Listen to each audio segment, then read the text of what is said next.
Let's go right into our case. So there was a motion for reconsideration, new lawyer for the petitioners. Na final mo to ang katong unfavorable resolution or judgment sa Court of Appeals. Kay wala ma-action ni sa previous lawyer or the reason what nakabalo. There was inaction despite service of a copy of the resolution, and the result was the decision became final and executory. So they got a new lawyer, the petitioners. There was a denial of the motion to recall the entry of judgment. And the motion for reconsideration was likewise denied. So na-MR pa gid sila. Ni files the motion to recall the entry of judgment. There was a denial. Ni try pa jud sila motion for reconsideration. There was a denial on the ground that it raised arguments already discussed and resolved in the urgent motion to recall entry of judgment. Meaning, parehas ra daw ilang arguments. So there was nothing to reconsider. So, unsa may natabo, final findings and conclusions. Thus, it is clear that the applicant must prove not only his open, continuous, exclusive, and notorious possession and occupation of the land, either since time immemorial, meaning sa una pa jud kayong panahon, or for the period prescribed therein. But most importantly, mo niyang nalimtan, he must prove that the land is alienable public land. So mo niya tong learning, no? So this is a co-learning channel.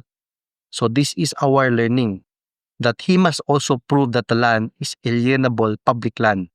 So dapat he must prove his OSENCO, open, continuous, exclusive, notorious, possession, cultivation, occupation, no? Kani nga mga words, in the concept of an owner, and he must prove that the land is alienable public land. In this case, no, in the case at bar, the petitioners failed to do so. Wala na nila ma-prove. So the petitioners' contention,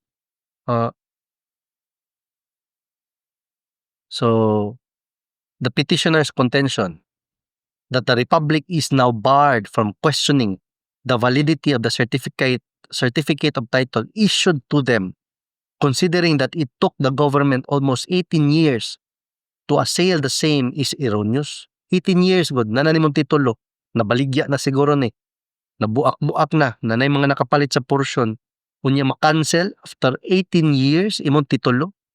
Common magug ko makadungog anino nga, nanay titulo. Daog na mi, imo na feeling. Not all the time. Okay? So, 18 years to assail the same. Sa gobyerno, wala mo prescribe, no? It is a basic precept, no? Basic principle, basic legal principle that the prescription does not run against the state. Mo na siya kung order sa court of general default, sa court of first instance or regional trial court. In these types of proceedings, kaya naman na initial hearing, to establish the jurisdictional facts of the case, you mark your exhibits, introduce your evidence to establish jurisdiction.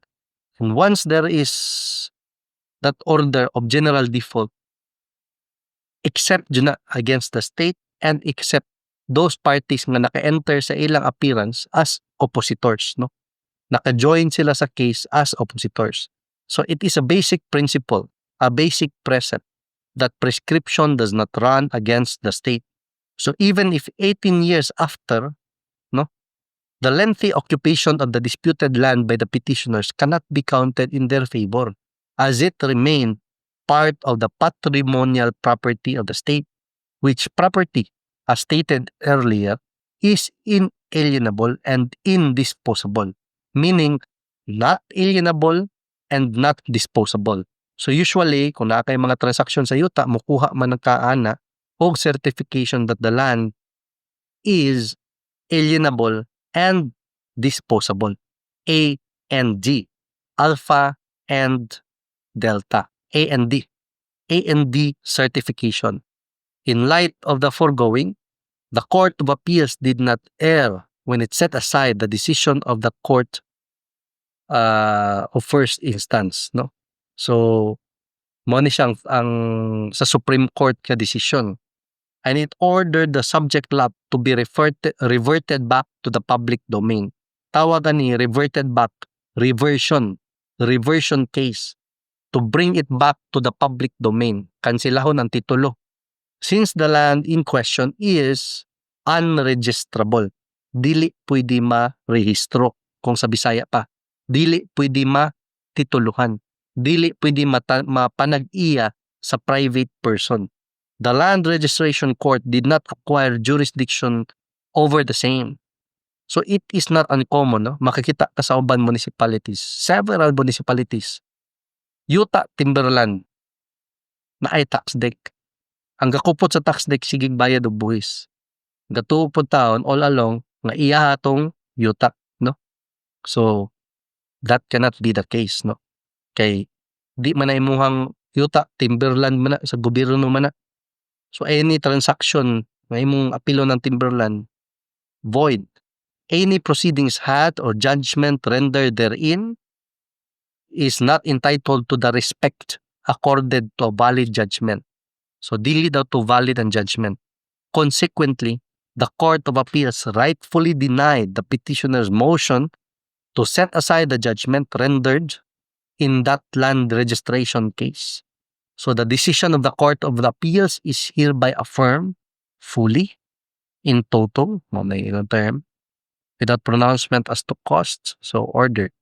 So, learning, as kinakay titulo, 18 years after, kung kanay mo yun tagi patituluhan, timberland or forest land, that title is a piece of scratch paper, no? But of course, no, there are general rules, exceptions. Before making any decision, you go to your own lawyer and consult, no? This is not a substitute to consultation sa imuhang own abogado. This is just a channel for us to learn together so that I can share to you and hopefully kamo makashare pod mo sa ako. Akong pangayo link raman, no? So kaso kusbon wa tay gipangayong kwarta. Link to gov.ph websites, circulars, issuances of government agencies involving yuta, land disputes, real estate. Kana lang, mo man akong advocacy. So again, if you are new to our channel, please contribute. Kanila nga topics, ayaw po ko apili og lain nga topic, no? Kanila mga related sa yuta. Anything related sa yuta, real estate, inheritance, succession, partition, land titling, transfer of title, kanang sa mga transactions of mga kaso, even na mga darab cases, share mo kanang mga latest or landmark, no? Kanang mga sikat yung kay nga mga kaso, basig di ko aware ba, di ba? Ma-share na to. So this is our co-learning channel and it is my advocacy, no, nga we together we will learn how to avoid land disputes. And if you are already part of a land dispute, choose peace. So choose peace in your methods, choose peace na ending, okay? The means, the ways, and the ending. Always choose what is peaceful, okay? It will not be worth it kung magkagubot-gubot mo, no? Worse, makiha pa ka og criminal case or administrative case. So, nindot nga kaso, no? Very informative. Imagine, after 18 years, na-cancel pa jud imuhang titulo. So, this is the last episode for this case. I will share to you another case next time. Magsige mo kung basa-basa ani. These are the cases that I try to track, try to monitor, I try to collect, no? And of course, unsa na ani, I try to share. Di man ni maprinda. Di man sa di mabayad sa utang. So I try to share it to you. Hopefully, kung napod mo yung inyong mga links to new issuances, IRR, kada gido, mga implementing rules and regulations, new amendments to implementing rules and regulations, new laws related to real estate, real estate transactions, ayaw lang ko pasahian ng mga dili na ko hilig, no? Maminaw na lang ta na sa lain. Ako lang, akong advocacy is related to real estate and land. So muna nga, kung na may link, gov.ph link. Ayan ang mga way klaro nga link, no? Para madali na to ma-verify. And if mag-share ta, sure ta, gikan sa gov.ph website. Okay? So, have a great day and I'll see you sa next episode. Pohon. Okay? Last episode ni for our case and very informative. After 18 years, nanay titulo, imong 18 years, nabaligya na, nabuak na, nabawi pagyapon sa gobyerno. So, that should give us, no, that should encourage us to do due diligence before ta mo palit og yuta. Okay? So, I'll see you in the next video for another case, okay, or another law. So, share kung sa inyong mga bagong updates. And this is my email address, johnruslaw@gmail.com, Juliet Alpha November, Romeo Uniform Zulu, Lima Alpha Whiskey @gmail.com. Link to a gov.ph website, recent issuances, recent decisions, samot na ng mga agrarian court decisions kung namoy ma-share. Ato basahon, share diri kay manindot nga agrarian cases. Kabang mga CARP, CLOA, tenants, mga sao, mga cases, share diri. Ato basahon, apay share ninyo. Okay, so have a great day and be safe.